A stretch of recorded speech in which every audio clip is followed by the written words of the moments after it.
Olá amigos, sejam bem-vindos ao canal Fumaça Literária. Meu nome é Pedro Leite e hoje nós vamos falar a respeito deste livro aqui, 2666, do escritor chileno Roberto Bolanho, mais especificamente sobre a parte do Fate, né, a terceira parte do livro, tá bom? E então, vamos lá?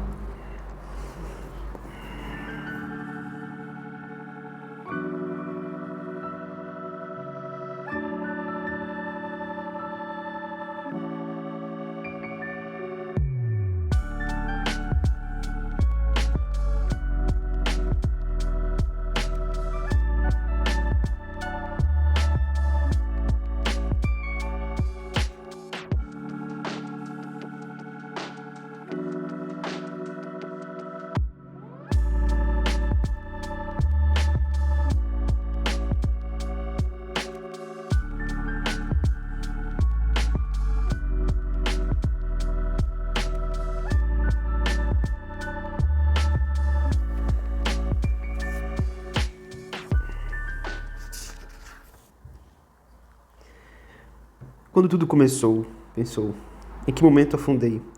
Um escuro lago asteca vagamente familiar, o pesadelo. Como sair daqui? Como controlar a situação?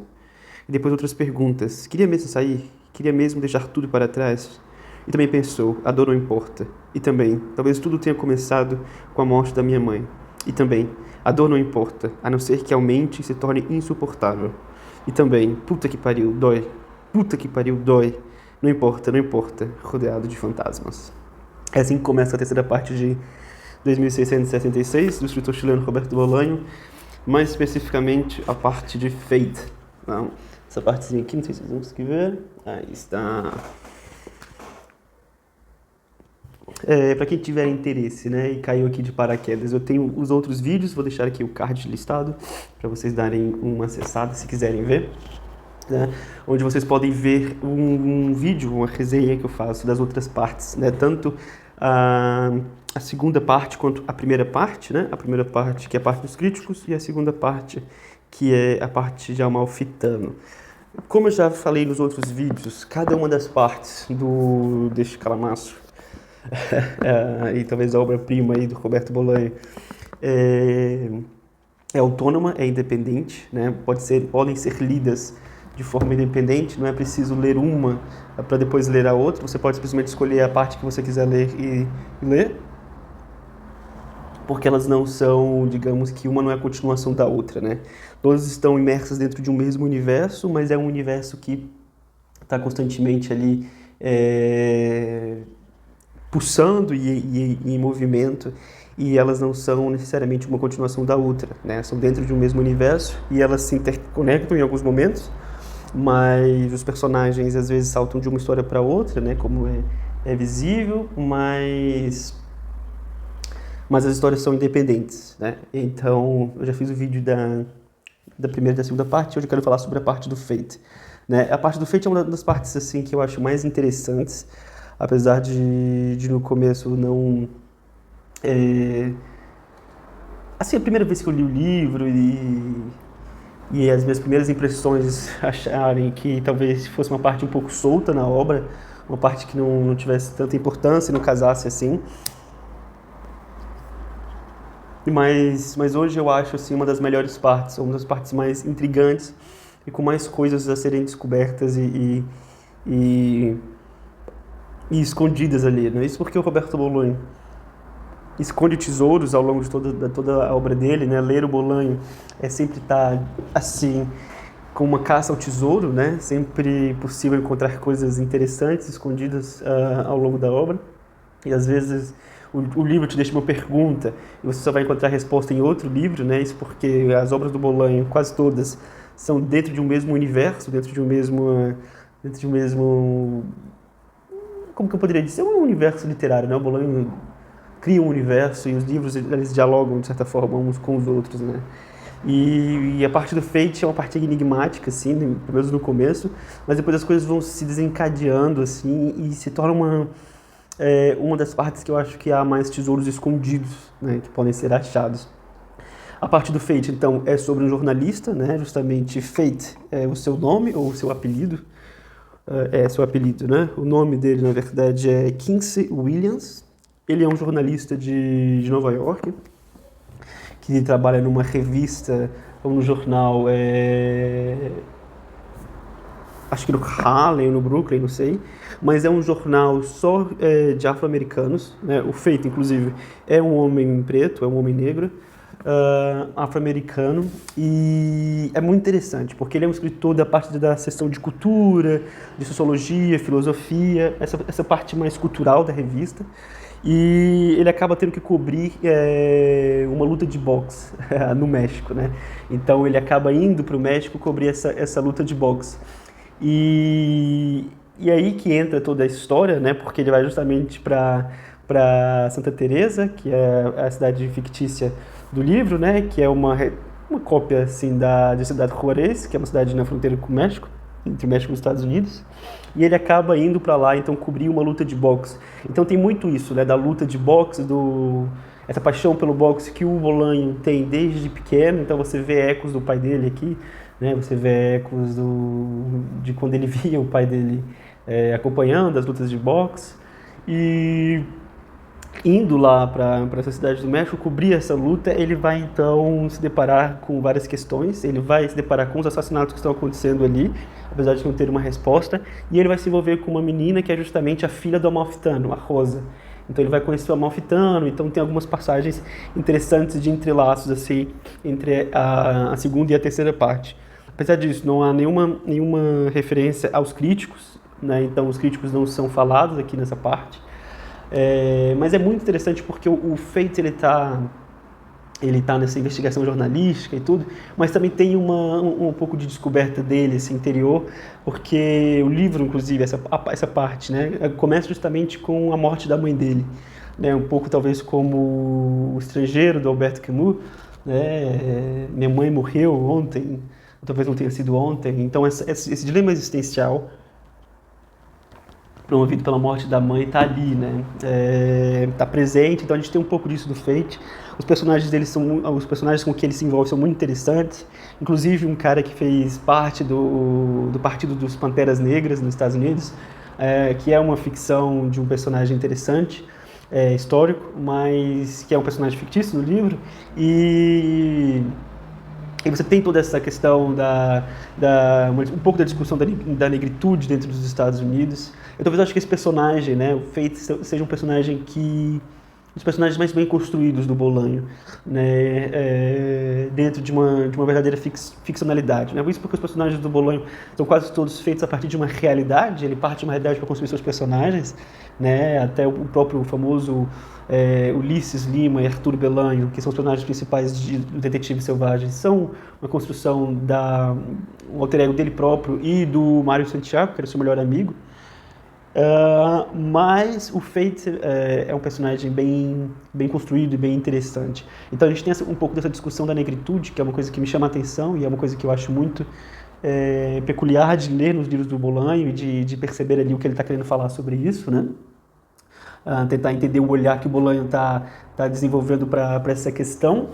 E é isso, né? Então você tem alguns encontros interessantes. Você tem esse encontro com esse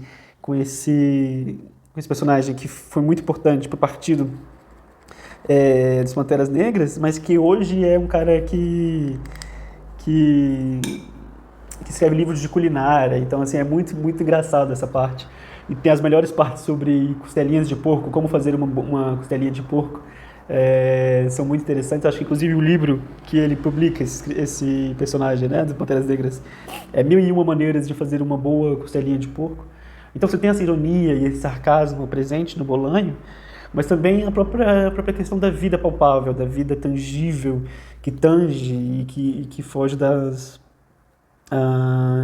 meras narrativas que importam, né? Então você tem de um lado uma narrativa super importante e você tem, sei lá, costelinhas de porco do outro lado. Então isso não deixa de ser interessante e engraçado, né? De se ler assim ao longo do livro. Mas enfim, o que importa é que o Feito vai então para Santa Teresa. Lá ele vai ter contato com a Rosa e tendo contato com a Rosa, ele acaba tendo contato com a Amalfitano, então eles têm alguns diálogos bem interessantes, alguns encontros bem interessantes, né?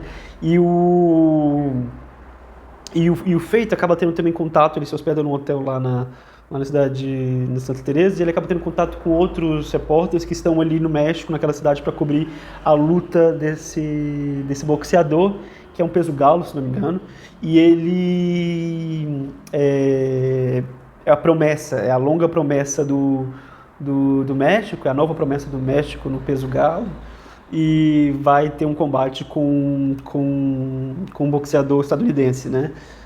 Agora não sei se o boxeador é negro ou não me lembro. Mas ele vai ter um confronto com um boxeador e aí a gente tem essa parte, né, dessa questão do boxe, desse contato com outros repórteres, que tem sempre uma discussão interessante, e acaba levando também a outros personagens, que são os personagens que inclusive apresentam a Rosa, né, que é esses repórteres, alguns figurões ali de Santa Teresa, né, que vão ser uns caras meio depravados e que vão linkar o Fate e a Rosa com um pouco do mistério dos assassinatos das mulheres, né? Então eles começam, digamos que, a serem perseguidos.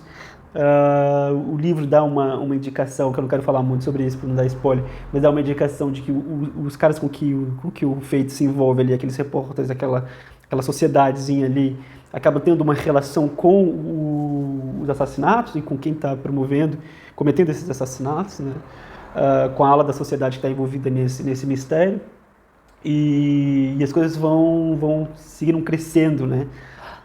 De suspense e de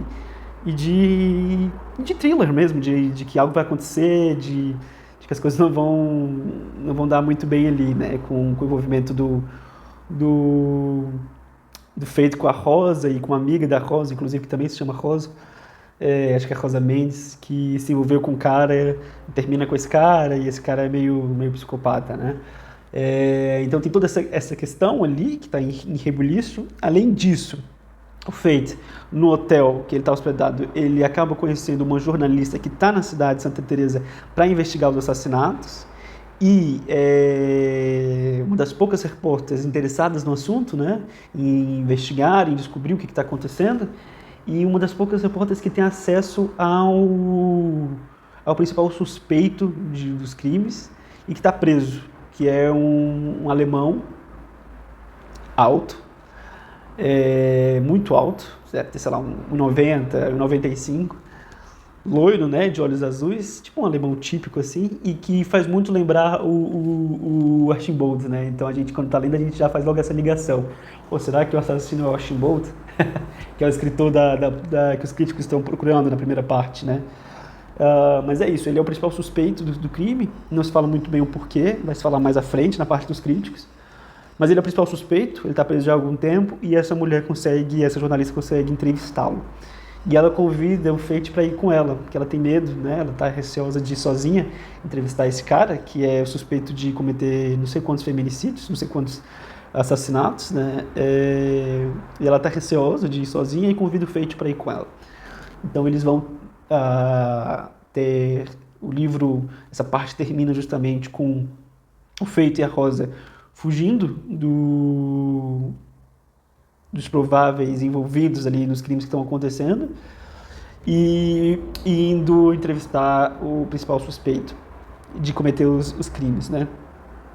Então, no livro, essa parte, ela termina assim, meio que misteriosa da forma como ela começa, e quando eu terminei de ler, eu não fiz a ligação, mas eu acho que a forma como começa diz muito como a história termina, né? E até onde eles conseguem ir. E é isso, mas assim, tem uns diálogos muito ricos, umas partes muito interessantes nessa parte que eu gostaria de ler aqui, se eu achar para vocês. Eu devia ter deixado marcado, né? Mas tem uma parte aqui interessante. Eu deixei aqui marcado, que está na página 261, né? dessa edição da Companhia das Letras, que fala assim: do século XIX e meados ou fins do século XIX, disse o homem de cabelos brancos, a sociedade costumava coar a morte no filtro das palavras. Se você lesse as matérias da época, diria que quase não havia delitos, nem que um assassinato era capaz de comover todo um país.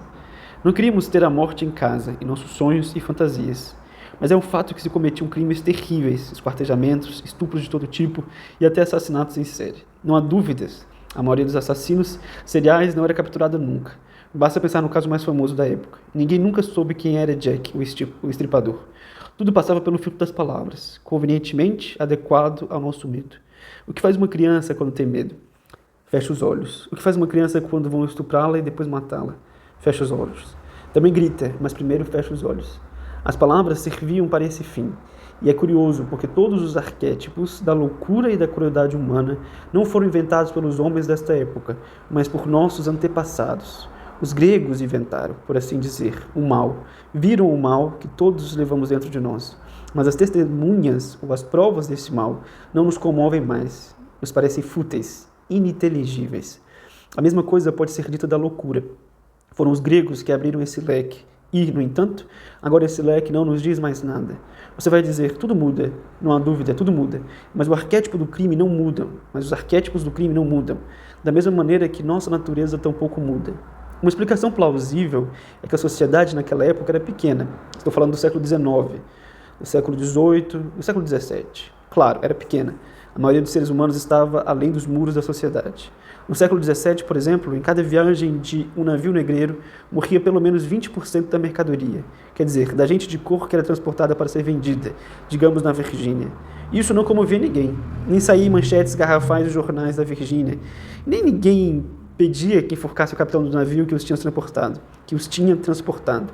Se, pelo contrário, um homem abastado sofria uma crise de loucura e matava seu vizinho, depois voltava galopando para casa, onde mal apeava, matava sua mulher, ao todo 2 mortes, a sociedade virginiana vivia atemorizada por no mínimo 6 meses. E a lenda do assassino a cavalo podia perdurar por gerações inteiras. Os franceses, por exemplo, durante a Comuna de 1871, morreram assassinados milhares de pessoas. Os franceses, por exemplo, durante a Comuna de 1871, morreram assassinadas milhares de pessoas e ninguém derramou uma lágrima por elas. Por volta dessa mesma data, um amolador de facas matou uma mulher e sua mãe velhinha. Não a mãe da mulher, mas sua própria mãe, caro amigo. E depois foi abatido pela polícia. A notícia não só correu os jornais da França, como foi reproduzida em outros jornais da Europa e saiu até uma nota no Examiner de Nova York. Resposta: os mortos da Comuna não pertenciam à sociedade. A gente de cor morta no navio não pertencia à sociedade, enquanto a mulher morta numa capital de província francesa e o assassino a cavalo da Virgínia, esses sim, pertenciam. Quer dizer, o que havia acontecido com eles era escrevível, era legível. Mesmo assim, as palavras costumavam se exercitar mais na arte de esconder do que na arte de desvelar. Ou talvez desvelassem algo. O quê? Confesso que não sei. Então tem essa discussão, né, que é justamente a discussão dos assassinatos que estão acontecendo em Santa Teresa e por que esses assassinatos, né, não estão comovendo ninguém.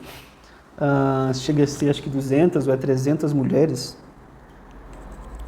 assassinadas e ninguém se comove com essa história, ninguém vai atrás para saber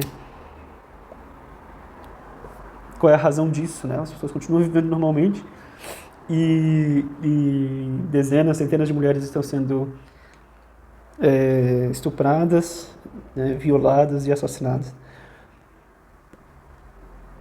Então tem essa discussão também, né, do que nos chama a atenção, do que é escrevível e de qual grupo social está dentro da sociedade e tem a sua história e pode ter a sua história escrevível, mas acho que não é nem isso, né? Que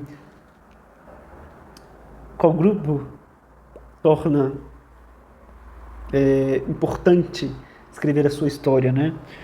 Qual grupo que nós olhamos, imaginamos e nos comovemos mais com a sua história, né? E nos chama mais a atenção, né? Eu acho que isso é uma coisa que nos toca muito hoje, em todos os sentidos, né? Quando a guerra da Ucrânia estourou, o mundo inteiro ficou, meu Deus, uma guerra no mundo. Como se não houvesse outras guerras acontecendo, né? Outras guerras na África, outras guerras no Oriente Médio, enfim. Então, aquilo que nos comove, né? Aquilo que é escrevível e que pode ser revelado. E qual é a parte que está destinada a ser encoberta, né? Mas enfim, essa parte do Fate, né? É uma parte muito interessante por isso. Acho que talvez seja a minha parte predileta do livro. Não sei dizer, assim, porque eu gosto de todas as 5 partes. Mas essa parte, é igual eu falei, eu acho que é uma das partes que quando a gente lê, pelo menos quando eu li, eu não dei tanta importância assim, mas depois, conforme eu ia revisando e revisitando esse livro, mais assim, essas partes foram aparecendo, como a certeza de que há tesouros escondidos aqui. Né? Eu confesso que quando eu li a primeira vez, eu achei muito Hollywood, assim, muito estadunidense, muito velho oeste. Não sei dizer, muito pegada velho oeste, assim, né? Parece que o livro foi escrito até por um estadunidense, por um americano. Tem essa pegada muito velho oeste, sei lá, um negro caminhando e descobrindo as coisas, lutas de boxe, bebida, e aí ele vai pro México, e é tequila, tacos, essa idealização que os Estados Unidos faz do México, né? E essa estereotipização. Então eu não gostei muito, assim que eu li, achei um pouco, só mais uma coisa interessante, mas só mais uma coisa, só mais uma parte, talvez a não mais interessante, mas conforme depois eu fui lendo, terminando de ler o livro e revisitando, eu fui redescobrindo essa parte e falando, não, mas peraí, tem muita coisa aqui, tem muita coisa interessante aqui. O Fates é um personagem que não diria muito cativante, mas que tem muitas coisas ali que podem ser repensadas, né? E é interessante ver o que o Bolanho pensa dessas coisas, né?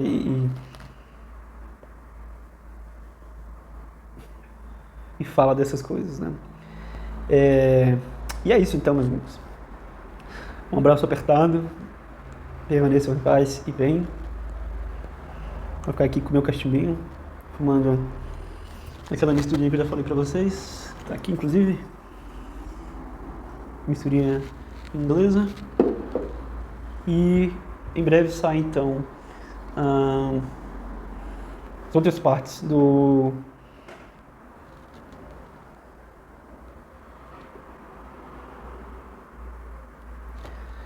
2666. Agora só falta a parte dos crimes e a parte do Archimboldt.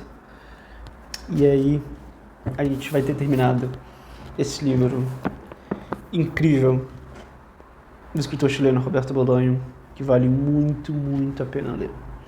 Mas muito mesmo, tá bom? Então, amigos, é isso. Um abraço apertado. Permaneçam em paz e bem. Tchau, tchau.